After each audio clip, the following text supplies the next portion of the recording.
These three people are people that I would just love to sit down and interview. Like each one of them, incredible people. I think, I'm not sure that all of you have seen their bios or know who they are, so you're in for a real treat. I'm gonna let each one of them introduce themselves, and then I'll try to fill in any gaps that they were too humble to mention. So, Jehava Brown, go first, please. Hi, I am Jehava Brown, and I am a lifestyle blogger and social media influencer. So my blog is called Only Girl, 4 Boys. I include my husband, and then I have 3 kids, 3 boys. And really, I focus on parenting, recipes, style, travel, and product reviews. My blog gets about 20,000 views a month, and my highest social media influence is on Instagram, where I have about 40,000 followers. Hi, everyone. I'm Valerie McKeehan. I'm the founder and creative director of Lily Val. It is a gift and stationery and lifestyle brand, and we have a retail presence through our website, but we also wholesale internationally. So the product can be found in some stores like Barnes & Noble, Michael's, Anthropologie, and I started in 2012 as a hobby. I hand lettered a sign and put that sign on Etsy, and that really took off from there and led to writing a book called The Complete Book of Chalk Lettering, and all of this really started from a chalkboard. Hey guys, I'm Adam Brackbill. I'm the owner of Urban Churn and co-founder of Startup Harrisburg.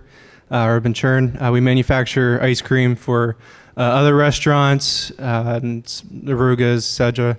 And we make like custom unique flavors. So bacon waffles, maple syrup, ice creams. We can breakfast ice cream, beer ice cream, etc. So we work with a lot of different chefs. We also started Harrisburg, which Chad had mentioned, and started Harrisburg as a co-working facility. So for those of you who don't know what a co-working is, it's basically a shared office. So instead of working in a private office and spending all that and having a year lease, this is a good way to kind of get your feet wet if you're starting something, or if you work remote and you're trying to get away from your baby, your spouse, your dog, that quit distracting you from your job. So it's a good place to work. Awesome. Adam forgot to mention that he also founded, while in college, a web design company. Am I right about that, Adam? So if you're a student and you don't have a company yet, just think about that, all right? So I want this to be really informal. I want it to be very accessible. I think one of the beautiful pieces of this is that we're all Messiah alums. We're all just, we used to walk these halls. We used to eat in Lottie. It's like these are real people that you're looking at. And so let's keep that in mind. The other thing, and Jehava hinted at it, but between the three of them, their Instagram subscriber base is more than 76,000 people. So that's a lot of eyeballs. That is a lot of influence. And to think about what God is doing through God's people, especially these three, specifically these three. Just a beautiful thing that I was thinking about a lot this morning. Let's start it off with Jehava. Okay. I want to know, when you started the blog, were you thinking, like, what was going through your mind where you're like, I'm going to make a full-time salary income, like this is going to be a big thing? Or were you like, I'd like to start a blog? Or tell us about the beginning. Okay. So I had just read a lot of blogs over the years, and they had really encouraged me and even helped me with purchases. So really, I just felt like a lot of people kept asking me for advice on various things. And I was like, why not just write it down and have a bigger platform for it? I did start it wanting to create it as a business, and I knew that was a possibility. So once I started, it really was like initially tons of research online about how to create it as a business. So I did start off that way. I just didn't think it would grow as fast as it did. What sort of speed did you gain those number of page views or that influence? Probably within the first year, actually, which is pretty fast, but I worked a lot of hours without return for a while. So I would say probably in the last year, I've been doing it for 2 years, and for the last year, it really became a bigger income source, I should say, than the first year. It was just a lot of hard work and learning how to really monetize a blog. I love that, and we're going to get back to how much hard work that went into that, but if we move on to Val, could you also, you hinted at it a little bit, but I'm really interested, and you talked about, I don't know if you mentioned it in your intro, about Starbucks and how that partnership came about after the Etsy posting. Tell us the beginning story. Beginning story. So I started Lily and Val completely as a hobby, with the goal of a hobby. I was in advertising at the time, and it was very stressful. And I had just gotten married, was kind of coming off of that creativity that I got to have there. And so I decided to draw this chalkboard, hand letter. The idea of hand lettering and that trend really hadn't started yet. It was at the very beginning. And I opened the shop purely as a creative outlet for me, just to have some fun, maybe make some extra money. And so I started the Etsy store, and it really, it took off from there. I started it in June, and then that holiday season, I thought, okay, this is real. I think this could be something bigger. And those partnerships and things fell from there with Starbucks. I mean, I will never, ever forget the day that I sat down to my email, and there it was, an email with the subject line of Starbucks would like to work with you. And that was one of the most surreal moments of my life, to think that a company like that, who has a brand that I personally love, would want to work with me on my art, to launch a new campaign that they were doing. So in that way, the business also took a lot of forms that I didn't expect either, where I was putting product on Etsy, but then to get that kind of an opportunity, which was in just a completely different avenue from what I was doing, is just a really cool opportunity too. So don't limit yourself either. Awesome.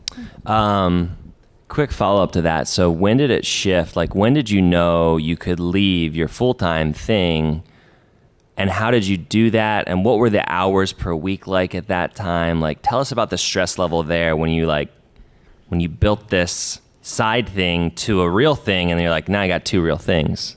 Yeah. I was actually in business for myself already. Before Lily and Val came around.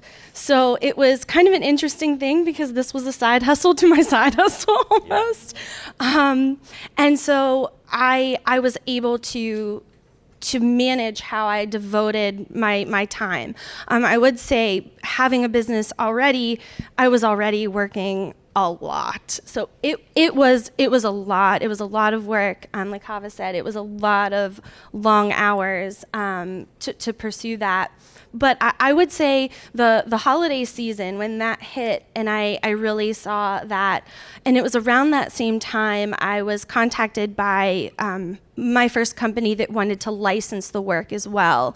And if anybody isn't familiar with art licensing, they'll really take something that you've created and they'll put it on a product that company will manufacture themselves. And I had that happen right around that holiday season. So it was really then that a light bulb went off for me.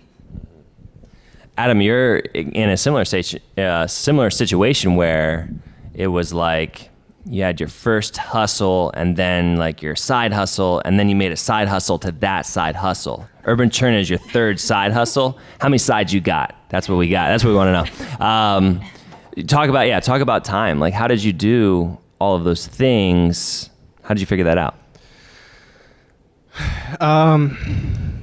No sleep. I think I like to call it professional ADD, where you can handle more different things at one time. I don't know. A lot of it was a lot of different things kind of interest me. You know, if you are interested in so many different things, you kind of want to do it. You want to see what's going to work, what doesn't work. I found it as a way to see what do I really want to do or what sticks. You know what I mean? So the web development part, I just realized I didn't want to do it all my life. And to make ice cream, people are happy to receive it. But when you're building a website, it's not something that people really want. And when you hand them the bill, they're not really smiling. So ice cream people smile at, you know what I mean? So I think I worked hard to find what I really wanted to do, what you enjoy doing. And you kind of just have to make shifts. So I think about life is finding that balance, finding, you know, what you're interested in. So, but yeah. Jehava, the question for you is framed a little bit differently. So how does rest, like the idea of Sabbath, the idea of work-life balance, especially for you in a career now that is really kind of focused on life and focused on, I mean, the title of the blog is your family, right? So what does work-life balance look like, and how do you find the time? How do you take time off, or is there time off? What's that look like?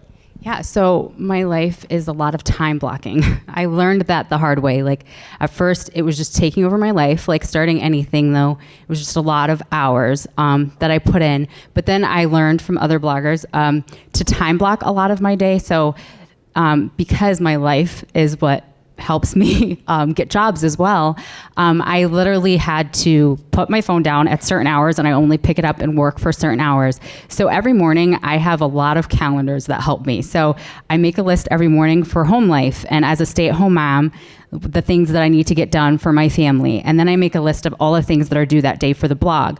And so that really helps me. And then I have like a master calendar with all my deadlines. So it helps me kind of just see everything. Even though I'm younger, I truly just like to write things down still. So I'm really a paper person more than online, even though that's how I make my business. So that really helps me a lot, and really, again, just time blocking a lot of stuff. I also do make money by sharing a good amount of my life through Instagram stories and different things like that, but I still really only share a very small bit of my day. It might feel like to others I share a good amount, but it might be 10 minutes consecutive of my day that they see. So I really just try to put my phone down at certain points. And there's things we do as a family that I don't record, that I don't share, that I don't try to get sponsored or taken care of, just so that I can relax with them. And Sundays are my day off because of Sabbath, yeah. All right. Wow, so an actual literal Sabbath. Yeah, that's Sundays fantastic. Don't pick up my phone. Wow. That's super fantastic.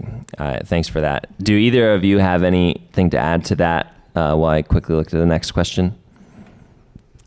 I definitely, it's a struggle for sure. The idea of work-life balance, and I work from home, and so that it is a struggle for sure, and something that has to be at the forefront of your mind really at all times to set those boundaries. I'm going to take a quick break here for a sponsored ad. No, just kidding. That'd be funny though.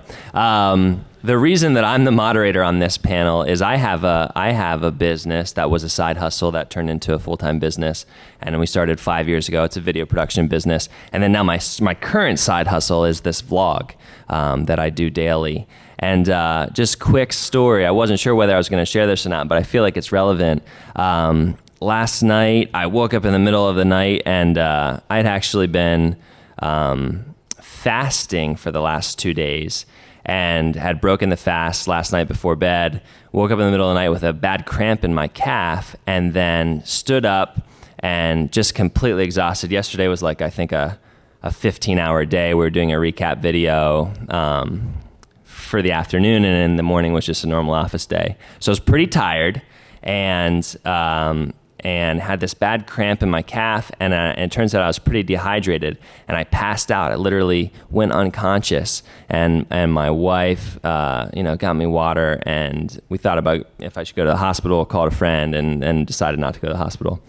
All that is to say, the rest, the work-life balance, that whole concept, the reason that I wanted to focus on it is because there's limits, right? We've all got limits, and to listen to your mind, listen to God, listen to your body through that, I think is super important.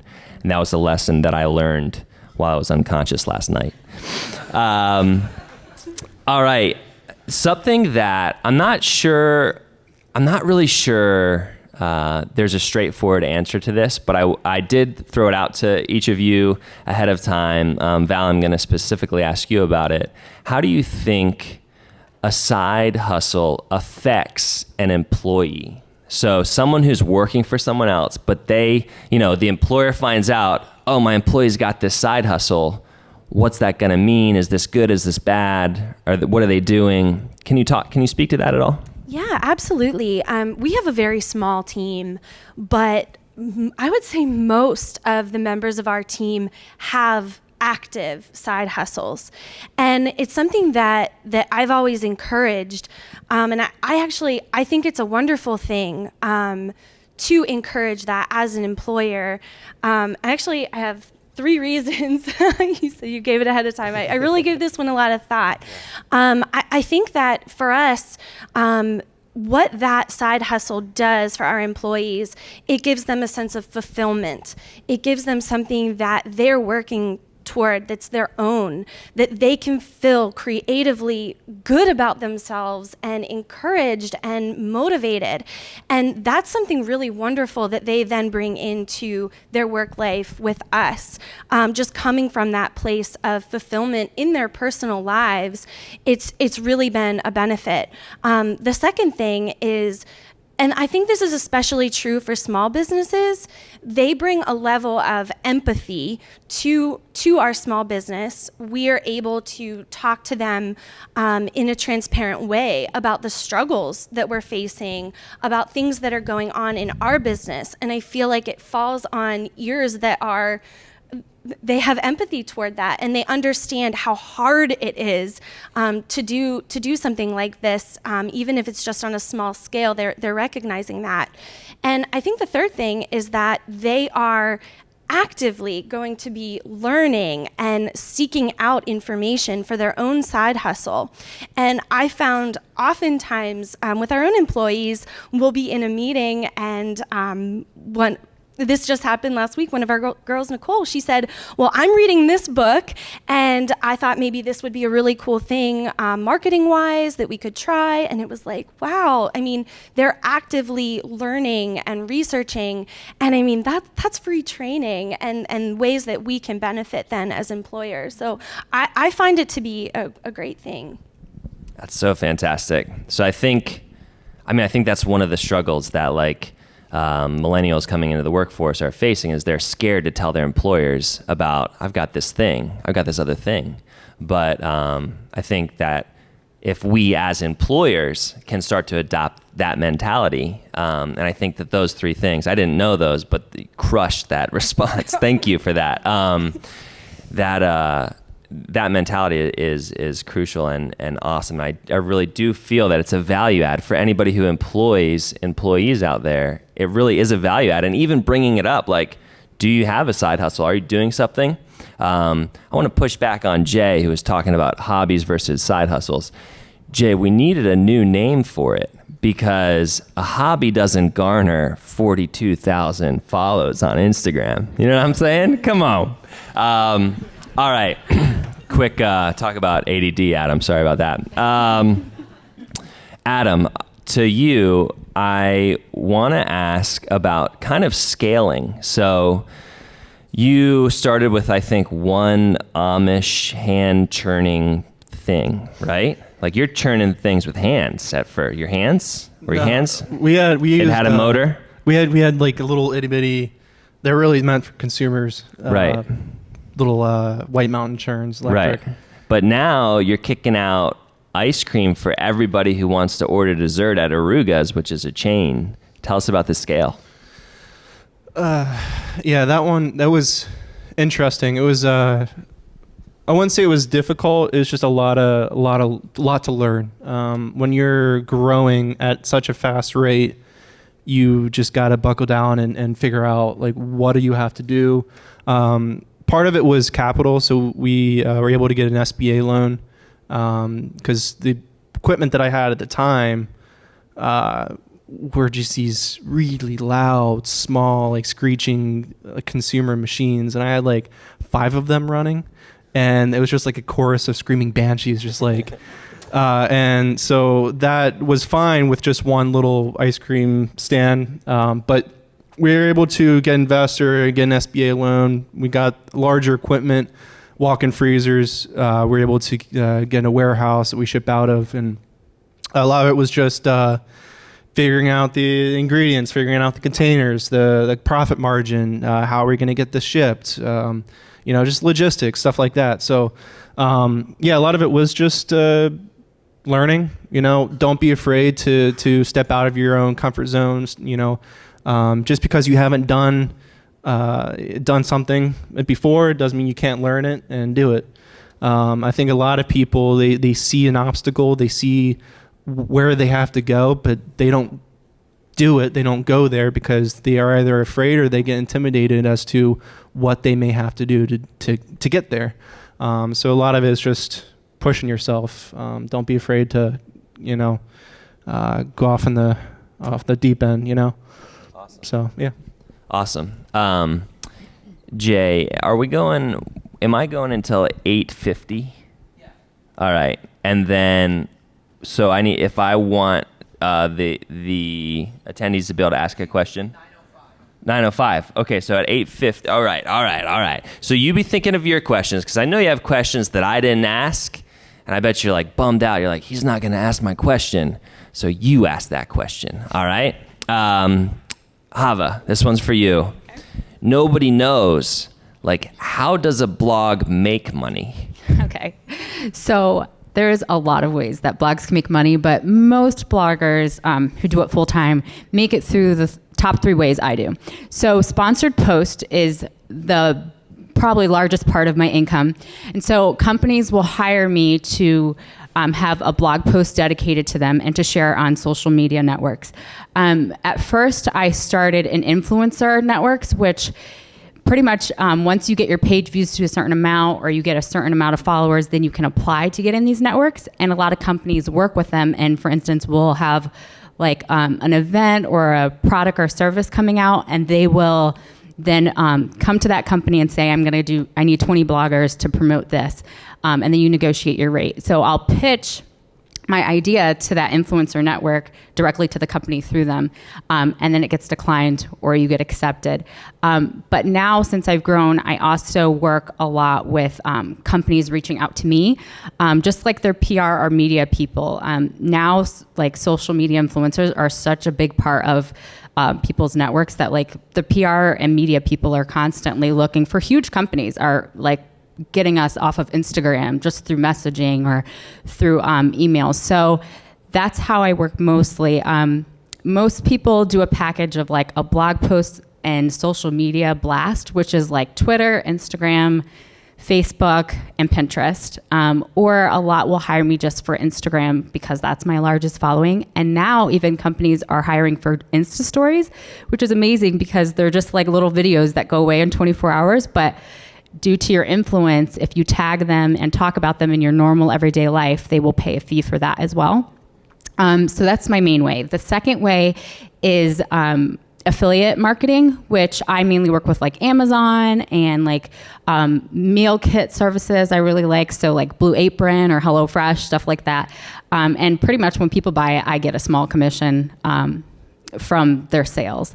And then the last way is ads. I don't put a lot of ads on my site because I don't like to be super spammy, but if people click on the ads, I get a small percentage as well, and that's usually through Google ads. But depending on your page views, you can get accepted into different ad networks that even pay you a larger commission just from people clicking on your ads. And I I do charge for most of my stuff, but there's still some companies small companies that can't pay, and I just love their products, or we've gotten a lot of trips.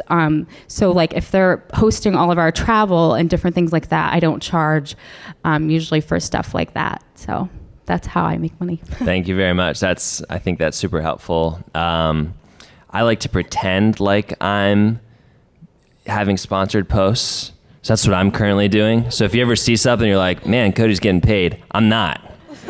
It's just that I'm like, I love this ice cream. And I tasted Adam's sauerkraut ice cream, and I think I paid for the ice cream. So I actually lost money on that one. But I'm down with it because the ice cream was great and weird and great. So check it out. Have a quick follow-up question to that. You, in the beginning especially, you talked about how hard you had to work, how much of a hustle it actually was. So obviously you're trying to grow your audience so that you could get into those influencer networks. But how much time did you spend kind of like marketing versus how much time did you spend content creating? What was the balance there? And then maybe just in general, how much time did you spend when you're saying like, I was working really hard? Okay. Yeah, I would say modestly like 40 hours a week. I tried to keep it at. Sometimes it was over that in the beginning, just because I was working a lot of late nights, and that's where most of my time comes from. I do have a toddler, so I get a little nap time, and I wake up early. So about like 6 to 8 hours a day, and now I'm at about like 6. So it has kind of scaled back at first, or compared to at first. I'm sorry, what was your other question? So just the balance between content creation, like generating sweet content, and like figuring out who to show it to and marketing it and how to get in front of people. Yeah, so I would say about 20% is actually content creation, which I didn't realize that initially. I was like, I like to blog, I like to write, I can just write all day. No, like 20% is probably me actually creating that content, and about 80% is marketing, and different social media networks, and Pinterest is where I actually get most of my page views, because it's a major search engine, and people will just keep sharing it, and I'll just keep getting reads on articles I wrote like a year ago. And also like this year I hired somebody for SEO, which makes a big difference, because when someone Google's like 5 tips for traveling with toddlers, I want to come up first, not on page 230, which is where I was at. So really learning how to maximize the SEO of my blog as well. So I spent a lot of time learning too, as well as marketing on a bunch of different networks and just getting it in front of as many eyes as possible. All right. So if you're a current student, could you raise your hand? All right. So good number of students here. Val, if you could give advice to yourself as a Messiah student, what would you advise? Oh boy. In terms of your career, in terms of where you're at now. Yeah. I feel incredibly grateful for my time at Messiah. I was a marketing major, and I will say in what I'm doing now, I use that every single day, the marketing side of it. And I think if there was something that maybe I would tell myself to focus on a little bit more, and maybe I didn't quite make the pairing, was personal selling. I think part of me said, well, I'm not going to go into sales. I'm not going to be in sales, but everything is sales, and especially what I'm doing now. It may not appear that way, but it's a lot of personal selling. It's a lot of knowing how to tell stories, and to get somebody to really want to be part of what you're doing. And so that's something I think maybe I wouldn't have so much of a block to the idea of just sales, because I think in any field that you're ever going to go into, there's a level of that. I sell every single day. I would like each of you to go to codywanner.com and subscribe to my vlog. 100% serious about that. I think there's value there. All right? I take sales seriously, Val. I take sales seriously. You got an audience. You got to use it, you know? Don't unsubscribe if you've already subscribed because I said that. I want to open it up to each of you to, if you have a great question, I want you to be able to ask it. So I'm going to come out and do a traveling mic situation in just a second. But before I do that, I'm going to ask Jehava to answer the question, what was the most surprising thing about starting, building, growing? What was the most surprising thing for you that you didn't expect? Or did you know it was all coming and you just like made it happen? No, I was surprised by everything because I'm not very tech savvy. So like, I can't tell you how many hours I spent on YouTube learning like the back end of website stuff. So I was really surprised how much I'd have to do that as a blogger. And I was just surprised, like, just the whole business aspect. Again, I kind of just simply thought it was going to be like, take a few pictures and write, and then like post it and somehow magically people would come. And so, yeah, I just didn't know how much work it was going to take and that it was really going to be like a full business. So. Awesome. Thank you. Joanna? Thanks so much for being here. We were discussing at my table over breakfast the fact that some of us feel that we do have an entrepreneurial spirit and some of us, like me, do not. For people who are unlikely to end up making a side hustle into a business, who don't really feel a desire to do that, I'm confident that there are still things that we could learn from people like you who have turned side hustles into full-time hustles. What would be maybe one piece of advice you think that non-entrepreneurial people could learn from people like you? Who'd like to field that? Yeah. Great question. I think the one thing I would say is don't put pressure on it to become a business. I think sometimes we have these side hustles as passions and a creative outlet. And I think when it becomes a business, I mean, that it's hard and it heaps on a ton of pressure. And sometimes you find yourself needing a side hustle to your side hustle then, because you're what was this pure creative outlet turned into now, I've got to make money. This is my livelihood. This is my living. And that's an insane amount of pressure to something artistic, something creative. So my biggest thing is don't put the pressure on. If there's something that your heart feels led to explore, be curious, try it out, see what happens. Don't even go into it with that mindset of this has to be a business, but just something that you love to do. I'm going to add on to that. So part of that too is, right, you don't let it ruin what you're interested in. So when you do put pressure on it and you feel like, oh, like I want to do this, but do I want to do this? If you do go in that route where you want to try to make some money off of what you are interested in doing, you're passionate about, but then it starts ruining what you actually enjoy doing, then don't do it. I mean, it's not worth destroying your own passions just to chase money.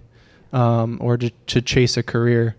So I think that's a kind of about that. Definitely. I think the amount of freedom that comes from just not having, so I don't make any money off my vlog. It's not 100% true. I did make $11 on affiliate marketing. So someone bought some cologne or something. I'm like, I didn't affiliate market that. Whatever, I'll take the money. But it's just so freeing to like, I don't have to make money from that. I have this main thing I get to make money from. I don't have to make money. This is just my content. I just get to put it out there for free. And so I really love that. So that's a great question. And I think pursuing your passion just because, I love that. Well, you guys kind of answered the question I was about to ask, but I'll continue with anyway. First of all, thank you so much for your time, and Cody as well, for sharing your guys' what's going on in your lives and your stories. My question was, a lot of these things started, again, out of a hobby. So how do you protect that? You're saying, don't let it ruin the passion that you have. What do you do to make sure you don't let it get ruined? And how do you, especially in a lifestyle blog, how do you still enjoy just spending time with your family? Or just still enjoy writing with chalk if you want to, or still enjoy ice cream for what it is and not make that only about business in your mind, and also with videos as well? Yeah, I think for me, it's again, time blocking. Like, I know a lot of people who are successful in blogging, and they literally do like 70 hours a week. So it's literally like could be 24 hours of their day. And I have just chosen to only allow it to be this amount of hours for this stage in my life, and I'm okay with that. And I think that everyone has to figure out for them what works, but I have 3 kids that I really want to be super active with. So for me, this is all I can do right now. And sometimes I have to pull myself back, like with opportunities, I'm like, nope, I'm saying no because I can't take more this month, you know? So I think, everyone kind of has to decide what works for them at their season of life and what's giving them peace, because I really felt like God was really convicting me when it was taking over my life. And I feel like he's the one who's giving me the favor for this business anyway. So I really just felt like I have to give him what he's telling me to make priorities right now and keep my sanity by not letting it just overtake my life. Yeah. For me, it's definitely a conscious effort, and I've struggled with it. For sure, there's a lot of pressure that comes onto that, and when you're standing with a buyer, a wholesale buyer, and they'll say, "Oh, I don't like that. I don't like that," and it's like, "Oh, that's nice." You know, it's hard not to take those things personally and then create from that place. And so it's definitely a conscious effort to say, you know, to do it for myself first. And try to come from that authentic place of not chasing money. Like Adam said, it's difficult to do. I try to give myself just other creative expression that I don't necessarily have to share online. I don't have to turn into a product. It's just something solely for me that I want to try something new. Whatever it is, a different medium. But I try to build that into my routines and life, just to give a little bit of a release to that pressure that you feel. So if you decide, you have a passion about something, you want to see what it's like, you want to go out and start selling and, start a business out of it. There will be days where you think, what am I doing?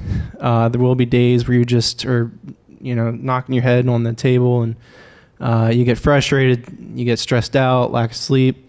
Sometimes you think, I'm just like, it just isn't for me. Sometimes though, what you need to do is write something down, write down why you're doing it, find the things that will keep you alive per se. So for example, for me, I've churned ice cream with like 48 hours, no sleep, just to get everything done. Cause we had like just a lot of demand, scaling for Arugas. That was part of the thing. And sometimes the clients wouldn't pay, and I just sometimes I think this is so hard. Like I'm so tired. This is worth it.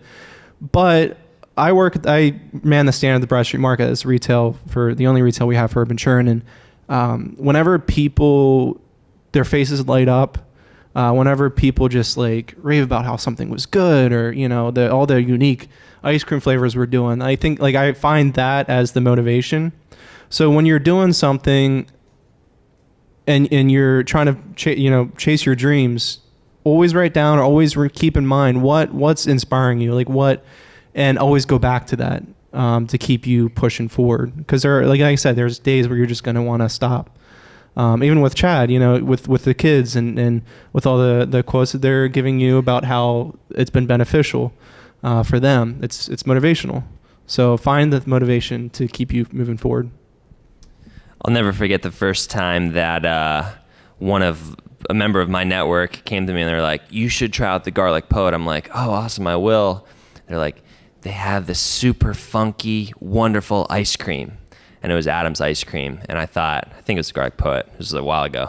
At any rate, I was so proud of him that people were coming to those restaurants for his ice cream and talking to me about it. I love that. Next question. Yeah, so I know Adam, you talked about this a bit with allowing the fear to block you.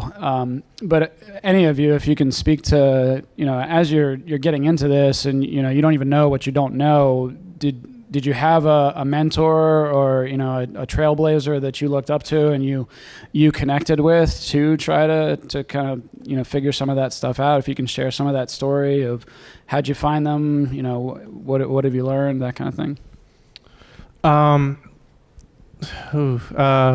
Personally, I think communicating with other folks who are in your industry and your field, and just kind of bonding with them because others have gone through what you've gone through. Finding those people, simple email or just having a cup of coffee, just kind of just chatting away. And I think that's been beneficial. I haven't had a mentor per se, but I have communicated and talked with other business professionals, other folks who I needed information and I needed to learn. So it's connecting with others is the key. I mean, you don't want to do things alone. So finding those people that you can rely on to help educate yourself. I think that was the key part to that.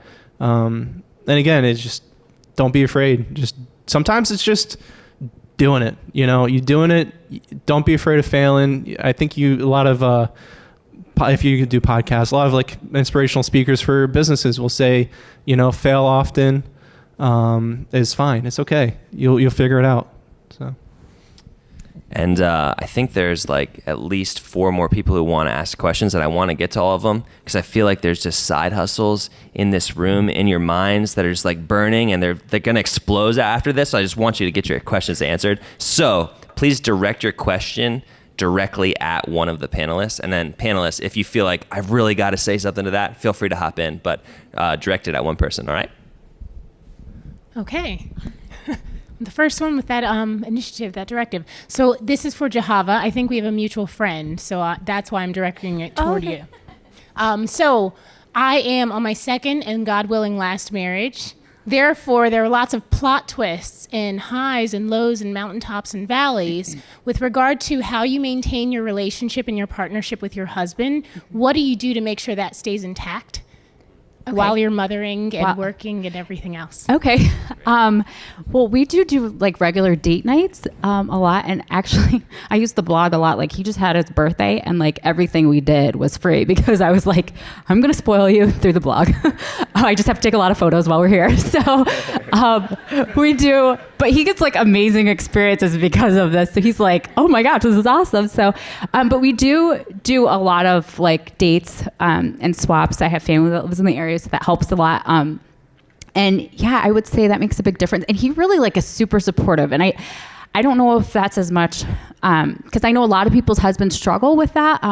So I think that's a hard balance because I don't really know how to as much speak to that because he's always been like, do whatever. Like, I mean, I've had a lot of small side hustles since I stayed home, but they were like, very, very small. And he was always just like, whatever, do, yep. And he's like my editor, so he like reads over because he's just way better at writing and grammar than me. So he'll read over my stuff. He takes photos a lot for me. So I think just making sure he still has his time. Like at night, I did notice I was on my computer a lot at night. And it was like, he's not on his computer. It's his relaxed time after work. So us making time that I'm like, okay, computer's down. We're watching a movie tonight. Or computer's down. We're doing this. Like I wasn't doing that for a while. And that did a little bit hurt like our connection as much. But as I've made nights, again, kind of with time blocking, to be like, we're just spending time together, that really makes a difference. Adam, I think this is going to be directed to you. So being somebody that has a bunch of side hustles going, a lot of people come up to me and go, man, you look really tired. I'm like, yeah, I get that. My question is more so to any Messiah College employees, close your ears. When you came out of Messiah, did you have a lot of debt, and did that hold you back from pursuing a lot of the ideas that you wanted to track down? I am in a lot of debt. Yeah, no, don't let that stop you. Everyone who, like, after getting from college, like, I didn't have, I didn't go through that many scholarships and stuff like that. So, yeah, I'm going to be in that for a while, and I think a lot of people are, a lot of students are. It's just, it's something you cannot let drag you down. Like, don't let it hinder you at all, because the way I look at it is it's still an investment for your future. the money you spend, you'll get back. Don't let it stop you. Even with the SBA loan, my college loans, like everything, I know that down the road it'll get paid off. As long as you don't stop. If you stop, then yeah. So just keep moving forward and don't let it stop you. Awesome. Hi, I'm Jenna. Jehava, I think I'm going to direct it at you just because I feel like it might be a little bit more geared towards you. So I guess I'm just trying to understand, as you've started your business as a blogger, how have you navigated that tension between relationships and really, your heart is to serve and help people, but at the same time making money off of doing that. So like for me, and I know that this is probably a little bit different because my side hustle is through a direct retail brand. And so, yeah, I feel like there's some different connotations with that goes along the way. But my heart is really to serve and educate people. So just wondering how you navigated that. Yeah, so my heart actually was starting the blog was really to share my faith. And really I had a passion to encourage people in marriage too, actually. So I actually, to be honest, use like style and travel and all this other stuff to bring people in. And then I just like share Christ too. So that's kind of how I've kept that balanced. Is that kind of answering your question? I hope. Okay. We're gonna run out of time for questions. I'm sorry. I've asked the panelists to stay until 9:30, so by all means, walk up to them, get uncomfortable, and talk to them. Ask them your question in person. But if not that, then feel free to connect with any of them on any of their various social media channels. So get that done. Caleb? Hi, thank you all for coming. Val, I just have a question about something you touched on earlier. I run an independent photography company, but I'm finding that the easiest ways for me to make money are all the things that I don't want to pursue in photography in the future. I really like lifestyle and kind of creating art, but I find that headshots and weddings are the way to go for like making money as a small starting off business. How do you maintain your integrity as an artist and creating the things that you want to create when it might not always be what the market is directly asking for, even if you think it's what the market should be asking for? Yeah, I think that's an amazing question. I think that sometimes you have to know what you're willing to sacrifice, knowing that you want to fund your side hustle and fund what it is that you want to do. And I know in my personal journey, I experienced that a lot. And also through that, it's helped me know what I do and don't want to pursue. So I'm even grateful for those things. Custom was something for me that I started out, that's where I was making the money to fund a lot of what I was doing with just personal custom orders. But they were extremely stressful to me. I felt like a lot of times I was just working the pen for somebody. You get frustrated and you're like, here, why don't you do it yourself? But that was something that I said, okay, I know I'm using this as a stepping stone for a goal to get to where I ultimately want to go.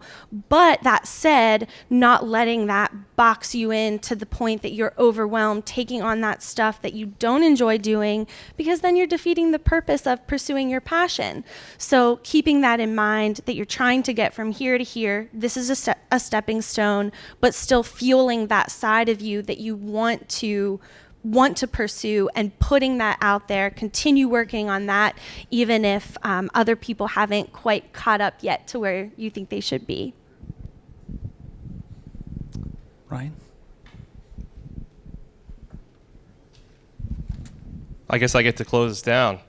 Wow, what an awesome panel. How about just a quick round of applause for our panelists and for Cody.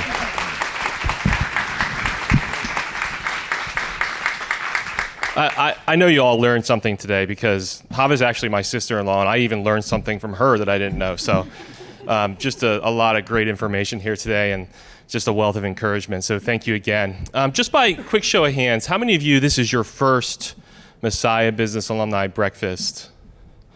Wow, great, thank you. These events are put on by a small group of committed people, the Messiah Business Steering Committee. And if those folks who are on that committee would just be willing to stand real quick, just want to give them a round of applause and say thanks.